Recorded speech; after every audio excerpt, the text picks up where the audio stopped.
जैसा आपने कहा 15 से 20 सीटें अगर बहुजन समाज पार्टी अगर ले आती है तो ये सभी पार्टियों के लिए चिंता का विषय बन जाएगा, क्योंकि बहुजन समाज पार्टी के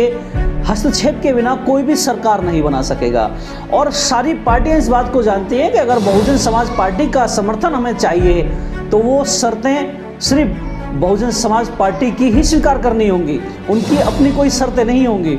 वो वहाँ पर बौने हो जाएंगे। अगर कोई दूसरी पार्टी 100 सीटें भी जीत कर और बहुजन समाज पार्टी 20 सीटें भी जीत जाती है तो 100 सीट वाली पार्टी बहुजन समाज पार्टी के सामने बौनी हो जाएगी, वो अपने आप को छोटा महसूस करेगी। इतना दम बहन कुमारी मायावती जी की राजनीति में है। और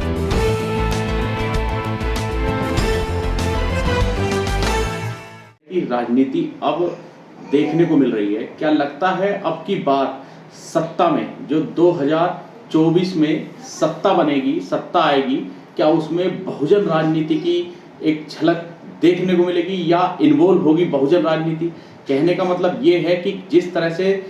पिछले कुछ दिनों में मायावती को लेकर काफ़ी चर्चाएं बनी हुई हैं मीडिया में, जो अब तक मीडिया कह रही थी कि मायावती कहीं नहीं है, मायावती की पार्टी खत्म हो चुकी है, लेकिन अब 2 हफ्ते से वो मायावती का जिक्र कर रही है और यहाँ तक कह रही है कि बीजेपी की अब जो है सिट्टी बिट्टी गुल कर दी है। अब तक तो आरोप लगते थे कि मायावती बी टीम है बीजेपी की। क्या कहेंगे और इस परिवेश को किस तरह से देख रहे हैं आप?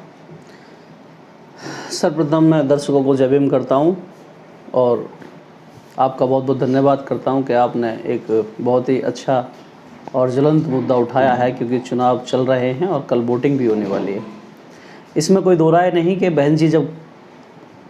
खेलती हैं तो बड़े बड़े खिलाड़ियों के पसीने छूट जाते हैं, और 1-2 सीटों को छोड़कर वाकई में उनकी जो वोट वितरण का जो प्रणाली पर काम हुआ है वो काबिल तारीफ नज़र आ रहा है। लेकिन कुछ हॉट सीटों को देखें तो हाँ, मैं कहूँ कुछ हॉट सीटें जैसे गाज़ियाबाद की सीट है, यहाँ बड़े ही बचकाने तरीके से बहुजन समाज पार्टी का टिकट वितरण हुआ है, और 1-2 सीट और भी हैं, खैर मुझे उनका नाम नहीं गिनाना चाहिए। और लेकिन वाकई में जो टिकटों का वितरण हुआ है, अब जैसे आप मेरठ देख लीजिए, मेरठ में जिस तरीके से त्यागी समाज के जो त्यागी जी को टिकट वितरण हुआ है वो वाकई में उन्होंने मेरठ के माहौल को बदलने का काम किया है। और वहाँ पर भारतीय जनता पार्टी की स्थिति बहुत ज़्यादा ख़राब है। जो श्री राम का किरदार करने वाले हैं रामायण के अंदर, उन्हें दर दर भटकना पड़ रहा है, और ऐसी कंडीशन भारतीय जनता पार्टी की होगी कि बार बार मुख्यमंत्री, प्रधानमंत्री, गृह मंत्री, रक्षा मंत्री सभी को बार बार इन सभी सीटों पर आकर रैलियां करनी पड़ रही हैं, सभाएं संबोधित करनी पड़ रही हैं। तो ये वाकई में अपने आप में काबिल तारीफ़ है। और जो मीडिया कभी बहुजन समाज पार्टी का जिक्र नहीं करती थी, आज वो ये कह रही है कि बहन कुमारी मायावती जी का जो राजनीतिक स्टंट है, उस स्टंट से चाहे वो अखिलेश की राजनीति हो या वो भारतीय जनता पार्टी की राजनीति हो, चाहे वो राजभर की पार्टी की राजनीति हो, वो सब धराशायी नज़र आ रहे हैं और उनकी स्थिति बहुत ज़्यादा डामाडोल है, इसमें कोई दो राय नहीं है। तो क्या लग रहा है अब की बार जो सत्ता बनेगी उसमें मायावती की कहीं ना कहीं इन्वॉल्वमेंट हो सकती है? आपको लगता है, ऐसा नज़र आ रहा है? मुझे लगता है कि अगर उन्हें गठबंधन में शामिल होना था तो वो पहले ही हो जाती, लेकिन उनकी एक अलग रणनीति रहती है चुनाव को लेकर और सरकार को लेकर। हमने देखा, पिछली बार भी देखा कि कांग्रेस की सरकार में जब मनमोहन साहब प्रधानमंत्री थे देश के, तो बहुजन समाज पार्टी ने बिना शर्त के उन्हें समर्थन दे रखा था, कोई मंत्री भी उनके पास नहीं था केंद्र के अंदर। तो बहन जी की राजनीति एक अलग स्तर की राजनीति है, इसे समझना पूरा एक समय, बहुत बड़ा समय चाहिए इस पर स्टडी करने के लिए। मैं कहता हूँ कि अगर कोई राजनीति शास्त्र की अगर PhD कर रहा है तो मुझे लगता है कि बहुजन समाज पार्टी पर उसे PhD करनी चाहिए, एक कुशल PhD होल्डर की डिग्री उन्हें मिलेगी, क्योंकि बहुजन समाज पार्टी की राजनीति समझ में नहीं आती, बड़े बड़े विश्लेषक भी इसमें मात खा जाते हैं, और ये काबिल तारीफ़ है, क्योंकि अनुसूचित जाति समुदाय के अंदर जिस तरीके से लीडरशिप की बहुत ज़्यादा कमियां हैं, यहाँ पर लीडर बहुत कम हैं, लेकिन भारत में इकलौती लीडर हैं जो अनुसूचित जाति जनजाति और अल्पसंख्यक यानी कि संपूर्ण बहुजन समाज का रिप्रेजेंटेशन लोकसभा और विधानसभा में करती हैं, नेतृत्व करती हैं, तो वो बहन कुमारी मायावती जी हैं। और उनका जो राजनीतिक तरीका है, उनकी जो रणनीतियाँ हैं, वो बहुत अपने आप में उम्दा हैं, बहुत काबिल तारीफ़ हैं। अच्छा, एक अगर हम पश्चिम की राजनीति देखें और पूर्व की राजनीति देखें, तो पूर्व में जो है धनंजय सिंह की पत्नी को टिकट देना बसपा, और उसके अलावा कई ऐसे ब्राह्मणों ठाकुरों को टिकट देना पूर्वांचल में, जो अपने आप में कद्दावर नेता के तौर पर उस क्षेत्र से आते हैं। तो क्या लग रहा है आपको कि उन सब चीज़ों से, उन टिकट वितरण को देखकर जो खलबली मची हुई है पूरी राजनीति में, क्या लगता है कि अब की बार 15 से 20 सीट जो है वो बहुजन समाज पार्टी अगर जीत जाती है तो अपना प्रभाव जो है वो पूरा सत्ता पर दिखा पाएगी, अगर पूर्ण बहुमत की सरकार किसी की नहीं आती है? पूर्ण बहुमत की सरकार तो तेंद्र भाई इस बार नहीं आने वाली है, पहली बात। और अगर जैसा आपने कहा 15 से 20 सीटें अगर बहुजन समाज पार्टी अगर ले आती है, तो ये सभी पार्टियों के लिए चिंता का विषय बन जाएगा, क्योंकि बहुजन समाज पार्टी के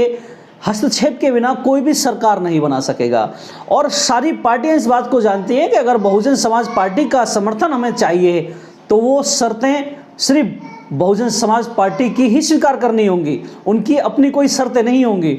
वो वहाँ पर बौने हो जाएंगे। अगर कोई दूसरी पार्टी 100 सीटें भी जीत कर और बहुजन समाज पार्टी 20 सीटें भी जीत जाती है, तो 100 सीट वाली पार्टी बहुजन समाज पार्टी के सामने बौनी हो जाएगी, वो अपने आप को छोटा महसूस करेगी। इतना दम बहन कुमारी मायावती जी की राजनीति में है। और रही बात टिकट वितरण की, तो तेंद्र भाई बड़ी राजनीति के लिए समीकरण मायने रखते हैं। जिस बात पर हम लोग संकोच करते हैं और बहुत सारे लोग इस पर चर्चा नहीं करते, और हम आज अगर टीवी चैनलों की डिबेटों को देख लें तो वहाँ पर बड़ी बचकानी हरकतें करते हैं लोग डिबेट में बैठकर।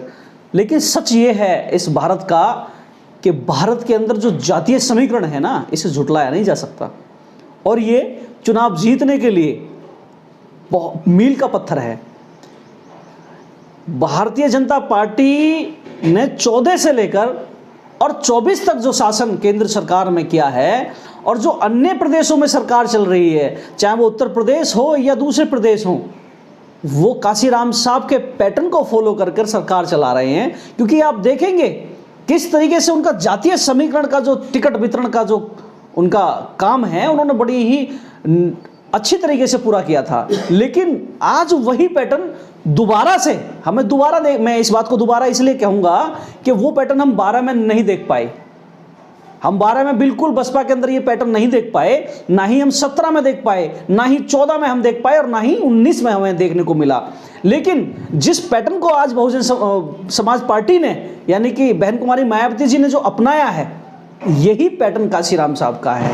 और ये पैटर्न सारे पैटर्नों पर भारी है, और यही पैटर्न उन्हें जीत दिलाने का भी काम करेगा। अच्छा, क्या लगता है मुकेश भाई कि अब की बार मुस्लिम भी इस सारी रणनीति को समझ पाएगा बहुजन समाज पार्टी मायावती की, जो अभी जिस परिप्रेक्ष्य में जो टिकट वितरण किए गए हैं और जिस तरह का माहौल जो है पूरे उत्तर प्रदेश में बना दिया गया है, मुस्लिम समझ रहा है इन सब चीज़ों को, आपको लगता है? देखिए, मैं एक मुस्लिम समाज की जो रणनीति है उसे समझना बड़ा डिफिकल्ट है राजनीति में। और कमाल की बात बता दूं मैं आपको, मुस्लिम का सबसे ज़्यादा जो वोट बैंक के रूप में इस्तेमाल किया वो कांग्रेस ने किया है अभी तक, और दूसरी पार्टी अगर कोई रही है तो वो समाजवादी पार्टी है। समाजवादी को भरपूर वोट, पूरी जान लगाकर 22 में मुस्लिम समुदायों ने एक साथ दिया, उसमें कोई क्वेश्चन मार्क नहीं कि दूसरी पार्टी को उन्होंने वोट दिया। नहीं, मुस्लिम खुद अपने मुंह से कहते हैं कि हमने पूरी जान लगाकर, पूरा तन मन धन एक कर समाजवादी पार्टी को वोट डाला। लेकिन अगर ये वोट हम बहुजन समाज पार्टी को मूव कर देते तो शायद आज